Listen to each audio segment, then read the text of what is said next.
Okay.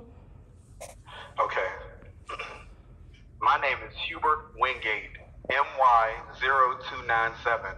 I am wrongfully convicted in Pennsylvania Department of Corrections for a crime that I did not do, which I will prove to you with physical evidence. Please reshare my video and be my voice. On October 22nd, 2014, prosecutors stated that I allegedly shot the victim behind the left ear inside the victim's third floor apartment. There is no fingerprints, no DNA, as well as no physical evidence that placed me at the crime scene. Exhibit A.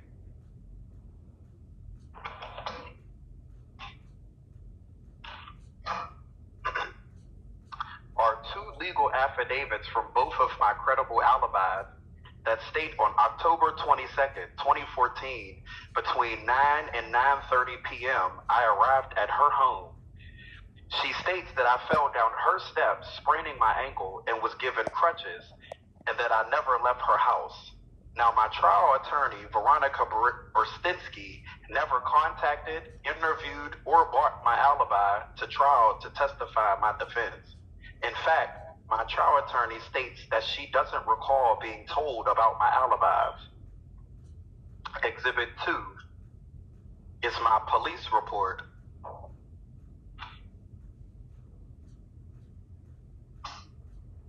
Which is discovery material dated 4/16/2015, and detectives state that during the course of their investigation, they identified my alibi as with her name and the known address as the one which I stated I was dropped off at on the night of October 22nd, 2014. This is stated multiple times within my discovery material. So police identified my alibi, but my lawyer wasn't told. I also can corroborate my alibi because the victim's sister, Exhibit 3, testified that after her brother was missing already, that I helped her with a storage unit at her job when she was looking at new apartments on October 22nd, 2014. Exhibit 4 is her testimony that she was looking at apartments on October 22nd, 2014. Then she testified that my foot was messed up and I was on crutches, which is the same as what my alibi would have testified. Exhibit 4A is the head detective testifying that during the course of his investigation, he found that the victim's last outgoing call or text message from his phone was at 8:28 a.m. on October 23rd, 2014. But the Commonwealth's theory was that the victim was killed on October 22nd, 2014. So how was he communicating on October 23rd? Exhibit 4B. 8:28:57 a.m. to be exact, and another one at 8:14:08 a.m. on the morning of October 23rd, 2014. Exhibit 5 is a copy of my call log and cell tower locations. The highlighted areas is a phone call that I received at 8:29 a.m. on October 23rd, 2014, a minute after the victim's last known message at 8:28, and my phone is not in the area of the crime scene, and another call at 8:38 a.m., 9 minutes later in the location of my alibis, Exhibit 5 and Exhibit 6.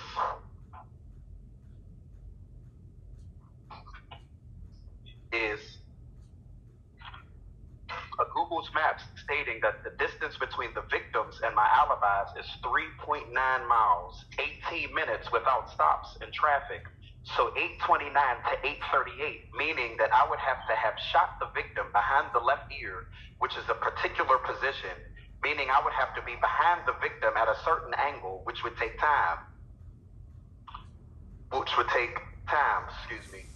Unheard in a small third floor apartment, locate the victim's car keys, go down 3 flights of stairs unseen after a gunshot, get into the victim's car again unseen, then travel 3.9 miles, 18 minutes. So I did all of this in 9 minutes. 18 minutes is only the travel time.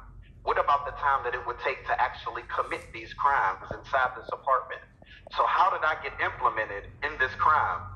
Simple. The only evidence suggesting that I was present at the scene or the perpetrator of the crime was Commonwealth witness Raymond Smalls Shafino. Exhibit 7, who the trial evidence told us that 1, after the killing, Raymond Shafino wrapped the victim's body in blankets, stuffed the victim's dead body in a garbage can, stabbed and killed the victim's dog, stole a PlayStation, a laptop, and transported the victim's lifeless body into another location, dumping it into a river, burned the victim's stolen car, and then posted pictures of himself on Facebook hurting the motor weapon 25 days before the murder. He stabbed the victim's floating body multiple times in an effort to get it to sink. Exhibit 8.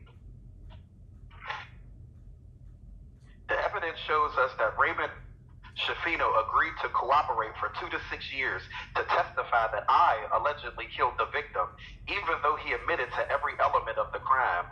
In order to do this, he had to create a story. Exhibit 9 and Exhibit 9A. Raymond Shafino testified that I allegedly text messaged him that I was going to shoot and kill the victim. The problem with this is that the prosecution had access to my call log and text message information. Exhibit 10 and Exhibit 11 are a Verizon wireless specialist and a detective testified to having been sent my text message information. Exhibit 12 is proof that the text message information was sent from Verizon Wireless. Prosecution withheld the text message information because there was no text messages between myself and Raymond Shafino, and this information would have impeached their witness and destroyed their case.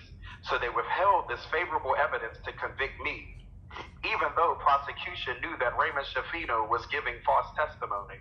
So then Raymond Shafino testified that I called him telling him to burn the victim's car. Exhibit 13 is a preliminary fire report for October 25th, 2014, stating that the victim's car was reported being burned at 1:26 p.m. Exhibit 14, again, is my call log for October 25th, 2014, and there is no phone calls between myself and Raymond Shafino. Exhibit 15 also is my call log for October 31st, the first time that Raymond Smalls Shafino's number ever appears in my call log. Exhibit 16.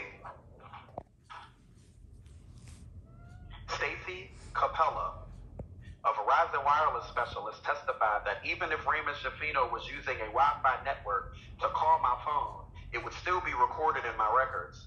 Exhibit 17. This is Commonwealth witness Lorenzo Pearson, who testified that in April 2015, the other 2 Commonwealth witnesses put pressure on him to go along with a version of a story to place all the blame on me while I was in custody. Exhibit 18 is Commonwealth witness Raymond Shafino also testifying that they rehearsed a story.